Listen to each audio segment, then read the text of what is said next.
হেডা গাবলার নামে একটা নাটক আছে, হেনরি কিপসেনের লেখা, অনেকদিন আগে 1891 সালে লেখা।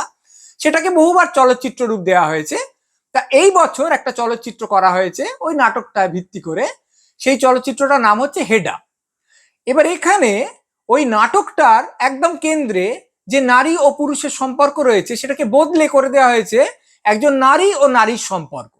ওই নাটকটায় একজন পুরুষ লেখালেখি করেন, তিনি লেখেন মানব সভ্যতার ভবিষ্যৎ নিয়ে একটা বই।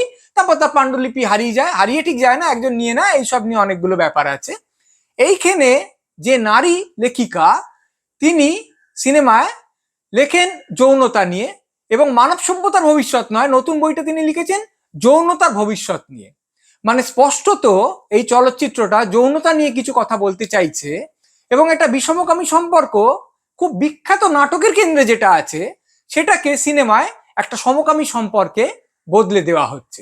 এটা কম কথা নয়। এমনিতেই আন্তর্জাতিক চলচ্চিত্রে এখন প্রচুর সমকামী সম্পর্ক নিয়ে কাজ করা হয়, বিশেষ করে ফেস্টিভ্যাল সার্কিটে যেসব ছবি চলে তাই দেখে তো মনে হয় যে বিষমকামী সম্পর্ক নিয়ে ছবি করলে সে ছবি খুব একটা নম্বর পাবে না।